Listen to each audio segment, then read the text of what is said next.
बिस्मिल्लाहिर्रहमानिर्रहीम। आरंभ करता हूँ एक परमेश्वर अल्लाह के नाम से जो बहुत ही कृपालु और दयाशील है। दोस्तों, दुनिया का हर इंसान अपने चारों ओर रिश्तेदार, पड़ोस और समाज रखता है, लेकिन हर इंसान का स्वभाव यानी फितरत ऐसी है कि वो उन्हीं लोगों के साथ रहना पसंद करता है जो उसके हम मिजाज हों, यानी जिनके विचार उसके विचारों से मिलते जुलते हों। यही वजह है कि मिजाज ना मिलने की वजह से हम तमाम इंसान अपने सगे भाई बहन या माँ बाप की संगत पसंद नहीं करते, लेकिन इसके विपरीत मानसिक तालमेल और विचारों की समानता की वजह से हम एक दोस्त के साथ चौबीसों घंटे रहते हैं और हमारा जी नहीं भरता। क्या वजह है कि आज भी दो अलग अलग धर्मों के मानने वाले, अलग अलग तहजीब और संस्कृति रखने वाले इंसान भी विचारों की समानता की वजह से एक दूसरे से बेपनाह मोहब्बत करते हैं। इंसानों की ऐसी फितरत या स्वभाव या नेचर को तमाम इंसानों के एक रचयिता परमेश्वर ने ही बनाया है कि एक मनुष्य तमाम रिश्तों में सबसे ज़्यादा तरजीह और श्रेष्ठता विचारों की समानता वाले रिश्ते को ही देता है। यही वजह है कि गीता के 6 अध्याय के 29 श्लोक में भगवान ने कहा है, सर्वत्र सम दर्शन बनो, यानी इंसान जहाँ भी एक रचयिता की रचनाओं को देखे तो इनमें और अपने में कोई भेद या अलगाव वाले फीचर को ना देखे, बल्कि हर इंसान दूसरे इंसान के अंदर समानताओं को ढूंढे। क्योंकि इंसान जब दूसरे इंसान में अपने से मिलते जुलते फीचर और विचारों को देखता है तो मिलजुल कर रहने लगता है, और इसके विपरीत जब कोई इंसान दूसरे से अपने आप को अलग करके देखने लगता है तो वो दूसरों से कट कर जिंदगी गुजारता है।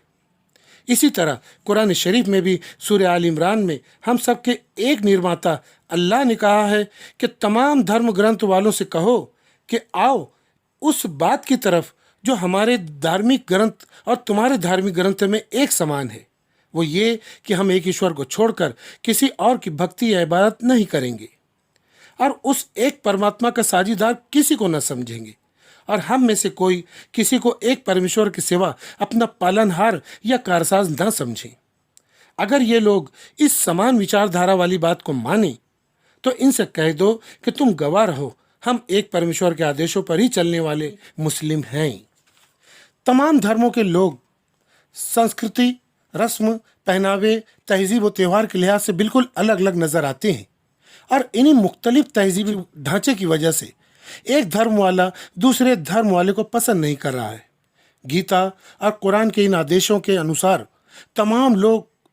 धर्म ग्रंथों में एक समान विचारों को ढूंढकर एक दूसरे से शेयर करने लगें तो इंशाअल्लाह ब्रह्मांड के निर्माता के इस नुस्खे से हमारे दरमियान से सांप्रदायिकता, अलगाववाद और नफरत खत्म होकर वो मोहब्बत, एकता, भाईचारा और अमन कायम होगा जो इंशाअल्लाह कभी खत्म ना होगा। परमेश्वर के दिए हुए इन्हीं ज़र्रीन उसूलों और निर्माता के दिए हुए स्वभाव यानी फितरत और नेचर का अध्ययन करके हमने गीता और कुरान की समानताएं इस यूट्यूब चैनल को शुरू किया है। इसे देखने से सकारात्मक सोच रखने वाले हर इंसान को गीता और कुरान की बुनियादी नज़रियात यानी दृष्टिकोण के दरमियान ज़रूर बज़रूर समानता नज़र आएगी, और नतीजे के तौर पर हर एक हिंदू भाई को कुरान और मुसलमानों से और एक मुस्लिम शख्स को गीता और हिंदू भाई बहनों से अकीदत और मोहब्बत पैदा हो जाएगी, और फिर इंशाअल्लाह हमारे भारत देश में अमन सलामती की राहें खुलना शुरू हो जाएंगी। हो सकता है कि कुछ लोगों को गीता के श्लोकों और कुरान की आयतों में कोई समानता नजर ही ना आए, तो इसकी वजह यह नहीं है कि वाकई में गीता और कुरान का आपस में कोई फिक्री और वैचारिक ताल्लुक नहीं है, बल्कि दोनों ग्रंथों में समानता का पाया जाना और ना पाया जाना पूरे तौर पर हमारे नुक्ते नज़र यानी हमारे देखने के तरीके या सोच पर निर्भर करता है। इस बात को हम मिसाल से यूं समझ सकते हैं कि हमारे सामने ये 2 मकान हैं, इन दोनों में 2 तरह की चीज़ें पाई जाती हैं। पहली चीज़ मकान की सामग्री यानी रेत, सीमेंट, लोहे की रॉड, लकड़ियाँ और मिट्टी वगैरह। दूसरी चीज़ मकान के ज़रूरी हिस्से यानी 4 दीवार, 1 फर्श, 1 छत, 1 दरवाज़ा, 2 खिड़की वगैरह। तीसरी चीज़ मकान का मकसद या लक्ष्य, इंसान तमाम मौसमों के नुकसान और हानि से बचा रहे, यही मकान का मकसद होता है। चौथी चीज़ सजावट वाली गैर ज़रूरी चीज़ें जैसे मकान की शक्ल या शेप, कलर, खिड़की दरवाजे के पर्दे, टाइल वगैरह।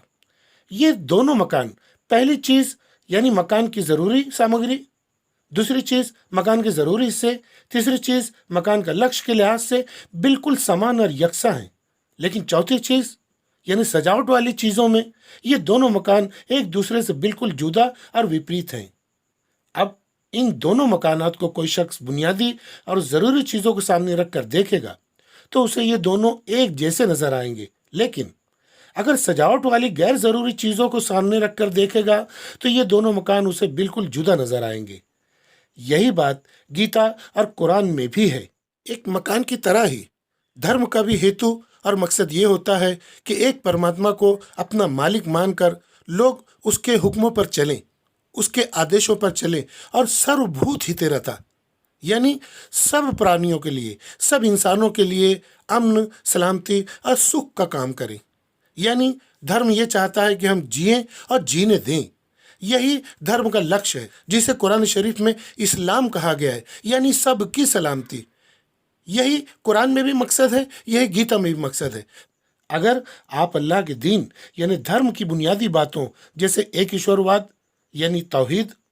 परलोक यानी आखिरत, स्वर्ग नर्क यानी जन्नत और दोजक, देवता यानी फरिश्ते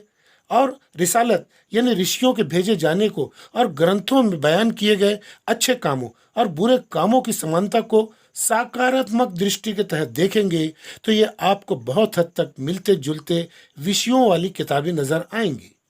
लेकिन जब आप भक्ति या इबादत के तरीकों और किताबों की हिस्ट्री, कौन सी किताब पहले है कौन सी बाद में है, श्री कृष्ण जी और पैगंबर मोहम्मद साहब में श्रेष्ठ कौन है, किसके पास चमत्कार ज्यादा है किसके पास कम है, कौन सबसे बड़ा धर्म है कौन छोटा धर्म है, किसके मानने वाले ज्यादा हैं किसके मानने वाले कम हैं, इन सब बातों को नजर में रखकर नकारात्मक सोच के जरिए आप कुश्ती लड़ने लगेंगे तो आपको भेद ही भेद नजर आएंगे और कुछ दिनों में आपको अपने ही धर्म के ग्रंथ में अनगिनत भेद नजर आने लगेंगे और आप अपने ही धर्म में रोजाना नित नए पंथ और मसलक ईजाद करने में लग जाएंगे। मेरी दुआ है कि सभी हिंदू मुस्लिम भाई बहनें एक परमात्मा की शरण में जाकर उसी से सही मार्ग की दुआ करते हुए इंसानों और तमाम दूसरे प्राणियों की भलाई, अमन और भाईचारे के मकसद से अपने अपने धर्म के ग्रंथ इसी तरह दूसरे धर्म के ग्रंथों का अध्ययन करेंगे तो ईश्वर हमें जरूर बजरूर इस लोक में यानी इस दुनिया में और परलोक यानी आखिरत में दोनों जगह शांति, सुकून और अमन नसीब फरमाएगा और मृत्यु उपरांत जो जीवन है उसमें हमें स्वर्ग अता करेगा। इंशाअल्लाह, आमीन। खुदा हाफिज।